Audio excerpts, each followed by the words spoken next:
Dear friends, welcome to my career my future, the team of expert counsellor. आज बहुत important video के ऊपर बात करने जा रहे हैं। इस वीडियो में हम बात करेंगे काउंसलिंग के प्रोसेस की, मेडिकल के एडमिशन को लेकर। ये एक ऐसा पॉइंट है जो खास तौर पे फर्स्ट टाइमर है, जो पहली बार एडमिशन के लिए जा रहे हैं, उनके लिए ये पूरे प्रोसेस को समझना आसान बात नहीं है। तो चलिए पूरी कोशिश करेंगे आपको इस पूरे प्रोसेस के बारे में समझाने की। देखिए, नीट का एग्ज़ाम 17 जुलाई को होने वाला है। मेडिकल कॉलेजेस में एडमिशन का जो बेस है वो आपका नीट का स्कोर है। नीट क्वालिफाई होना बच्चे का बहुत इंपॉर्टेंट है, चाहे गवर्नमेंट मेडिकल कॉलेजेस की सीट्स हों, प्राइवेट मेडिकल कॉलेजेस की सीट्स हों या डीम्ड यूनिवर्सिटीज की सीट्स हों, तो सबके लिए नीट का स्कोर ही बेस रहेगा।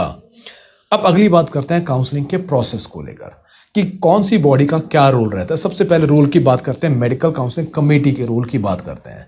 मेडिकल काउंसलिंग कमेटी जितने भी हिंदुस्तान के गवर्नमेंट मेडिकल कॉलेजेस हैं, एक उनकी 15% की ऑल इंडिया कोटा की सीट पर काउंसलिंग कंडक्ट करवाती है।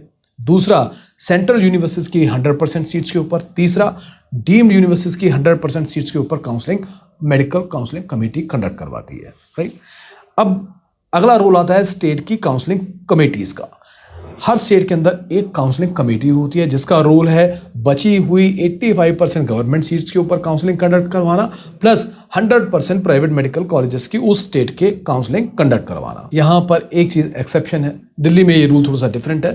सो दिल्ली की काउंसलिंग की प्रोसेस के ऊपर मैंने एक वीडियो अलग से बनाया हुआ है, उसको आप लिंक में देखिएगा, वो आप डिटेल में आप उसको समझ लीजिएगा। खासतौर पर दिल्ली डोमिसाइल्स के लिए वो वीडियो बहुत इंपॉर्टेंट होगा। यहाँ पर एक चीज़ और बात करूँगा, क्योंकि जहाँ पर हम प्राइवेट मेडिकल कॉलेजेस की सीट्स पर और कौन कौन से स्टूडेंट्स एलिजिबल हैं किसी भी स्टेट के अंदर। कुछ स्टेट्स ओपन स्टेट्स होती हैं, उन स्टेट्स के अंदर दूसरी स्टेट्स के स्टूडेंट भी एडमिशन ले सकते हैं। सो जो फर्स्ट टाइमर हैं, खास तौर पे ध्यान रखें कि अगर गवर्नमेंट कॉलेज में सीट नहीं मिली, आपको अपनी होम स्टेट में सीट नहीं मिली, तो आपके पास इस तरह की ओपन स्टेट्स हैं जहां पर आप एडमिशन ले सकते हैं। सो ज़्यादा से ज़्यादा इन स्टेट्स के अंदर भी आप रजिस्ट्रेशन करें ताकि आपके पास उतनी अपॉर्चुनिटीज़ एडमिशन की ज़्यादा होंगी। क्वेश्चन आएगा कि कौन सी स्टेट्स ओपन है, कौन सी क्लोज है। इसका लिंक भी आपको लास्ट में मिल जाएगा वीडियो में, और उसमें आप डिटेल में समझ लीजिएगा ओपन स्टेट्स कौन सी हैं और क्लोज कौन सी हैं। अब आगे बढ़ते हैं कैटेगरी को लेकर। देखिए, एक चीज़ और इंपॉर्टेंट है, कैटेगरी। बच्चे पूछते हैं कि कैटेगरी का बेनिफिट कहाँ पर मिलेगा, कहाँ नहीं मिलेगा। ऑल इंडिया कोटा की जो काउंसलिंग है उसमें आपको कैटेगरी का बेनिफिट मिलेगा, प्लस आपकी जो अपनी होम स्टेट है उसमें आपको कैटेगरी का बेनिफिट मिलेगा। अगर आप अदर स्टेट्स में जाएंगे तो वहाँ पर आपको कैटेगरी का बेनिफिट नहीं मिलेगा, ये आपको ध्यान रखना है। फीस, गवर्नमेंट मेडिकल कॉलेज की फ़ीस कम रहती है, 5-6 हज़ार रुपये से शुरू होकर 30-50 हज़ार रुपये तक रहती है। और प्राइवेट मेडिकल कॉलेज की फ़ीस 30-35 लाख रुपए से शुरू होकर 1,50 लाख रुपए तक चली जाती है। मैं बात कर रहा हूँ डीम्ड यूनिवर्सिटीज़ की बात कर रहा हूँ। देखिए, अब अगला पॉइंट है राउंड्स की बात कर रहे हैं कि राउंड्स, कितने राउंड्स होते हैं। ऑल इंडिया के अंदर जो मेडिकल काउंसलिंग कमेटी जब कंडक्ट करवाती है तो जो काउंसलिंग मैंने आपको बताई उनके ऊपर 4 राउंड कंडक्ट करवाती है। जनरली 4 राउंड्स प्रिस्क्राइब्ड हैं। First round, second round, mop up round और स्ट्रे वैकेंसी राउंड। कई बार ये स्पेशल स्ट्रे वैकेंसी राउंड तक भी पहुंच जाती है। लेकिन जहां पर डीम्ड यूनिवर्सिटीज की बात आती है तो एमसीसी डीम्ड यूनिवर्सिटीज का first round, second round, mop up round conduct करवाती है। और स्ट्रे वैकेंसी राउंड के अंदर जो है बची हुई जो सीट्स हैं वो यूनिवर्सिटी को, डीम्ड यूनिवर्सिटीज को वापस मिल जाती हैं। उनके ऊपर डीम्ड यूनिवर्सिटीज खुद काउंसलिंग कंडक्ट करवाती है। अब बात करते हैं स्टेट काउंसलिंग कमेटीज की। State counselling committees generally first round, second round खुद कंडक्ट करवाती हैं।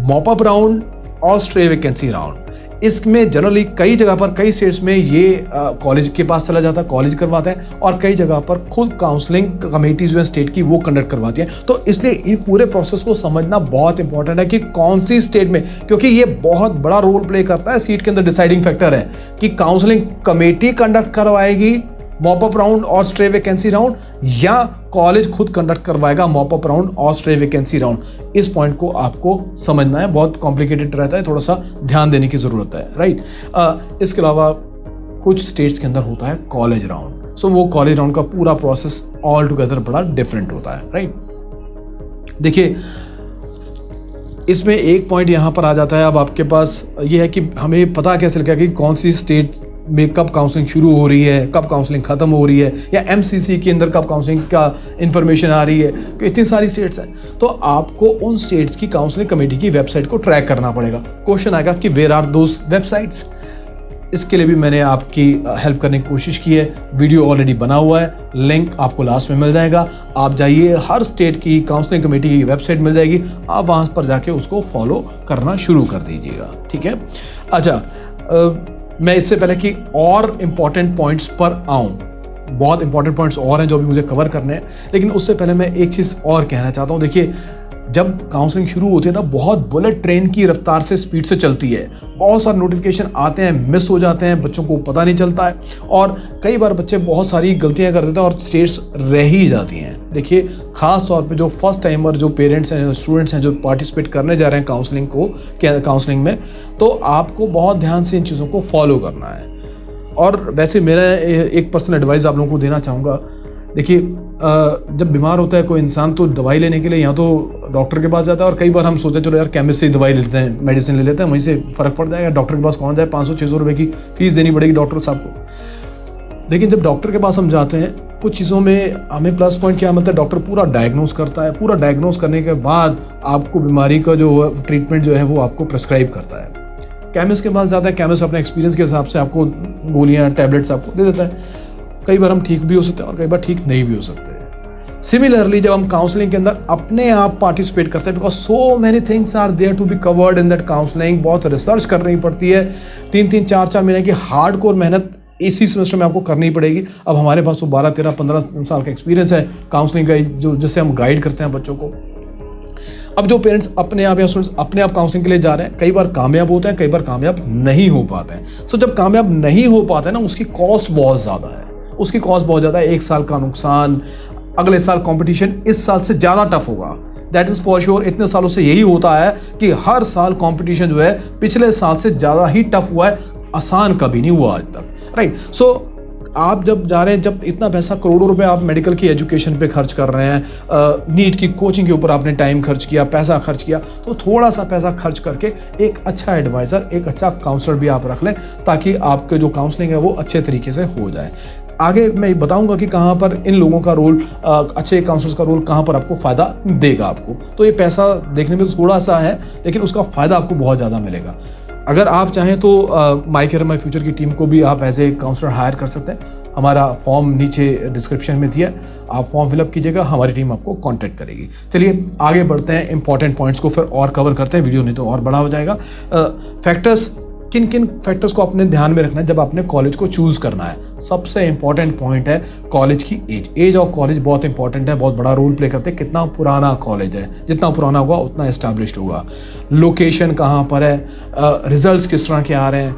उसके बाद पेशेंट का फुटफॉल क्या है। पेशेंट का फुटफॉल बहुत बहुत इंपॉर्टेंट है, क्योंकि एनएमसी ने कह दिया कि जो बच्चा जहाँ पर एजुकेशन कंप्लीट कर रहा है वहीं पर उसको अपनी इंटर्नशिप भी कंप्लीट करनी है। अगर पेशेंट नहीं होगा, कॉलेज की लोकेशन कोई ऐसी आइसोलेटेड जगह पर होगी जहाँ पर पेशेंट पहुँच ही नहीं सकता होगा, तो बच्चे इंटर्नशिप में क्या करेंगे। So this point is to be noted, ध्यान रखने की बात है। फैकल्टी किस तरह की है, वहाँ पर बॉन्ड कोई सर्विस बॉन्ड तो नहीं है, और पता लगा सर्विस बॉन्ड में हम अपने आप बंध गए तो उसमें भी नुकसान हो सकता है हमारा। तो इन चीज़ों का आपको ध्यान रखना है। हिडन चार्जेस तो नहीं है, ऐसा ना हो हिडन चार्जेस बहुत ज़्यादा हो और वो आपके बजट को ही हिला दें। स्टूडेंट्स का फीडबैक लास्ट में बहुत इंपॉर्टेंट है, खास तौर पे उन पेरेंट्स के लिए जो अपने आप काउंसलिंग में जा रहे हैं। कॉलेज को चूज़ करने से पहले कॉलेज को, सब कॉलेज को, जहाँ जहाँ पे आप कॉलेज को फिल करने जा रहे हैं, उन कॉलेज के बारे में स्टडी जरूर कर लीजिएगा, जाइएगा, चेक कीजिएगा, खुद देखिएगा। जो बच्चे काउंसलर के थ्रू जाते हैं, यहाँ पर उनके फ़ायदे मैं कंपेयर भी करता हूँ, यहाँ पर उनका फ़ायदा क्या रहता है। एग्जांपल मैं अपनी बात करता हूँ, अब हमारे मेडिकल काउंसलिंग क्लब से बहुत सारे बच्चे इतने सालों से कॉलेजेस में जा रहे हैं। हमें उन बच्चों से बच्चे टच में रहते हैं, आइडिया रहता है कि कॉलेज की फैकल्टी कैसी है, पढ़ाई किस तरह से हो रही है, रिजल्ट किस तरह से आ रहा है, कोई हिडन चार्जेस तो नहीं चल रहे हैं, राइट। सो पेशेंट का फुटफॉल क्या है, कितने पेशेंट आ जाते हैं। सो ऐसा बहुत सारा फीडबैक एक काउंसलर के पास रहता है, जो आपको एडवाइस करता है कि ये कॉलेज को भरना है कि नहीं भरना है। देखिए, बहुत मेहनत से आप लोग पैसा कमाते हैं, और मेडिकल की जो एजुकेशन है वो बार बार तो नहीं हो सकती है। आपके स्कोर के ऊपर, आपके बजट के ऊपर आपको बेस्ट कॉलेज कौन सा मिल सकता है। हाँ, आप कहेंगे देखिए ये मेरा स्कोर है और ये मेरा बजट है, ये कॉलेज मेरे को मिल सकता है, मैं ये कॉलेज में ले लूंगा एडमिशन, ठीक है, अच्छी बात है, लेकिन क्या उससे बेटर मिल सकता है?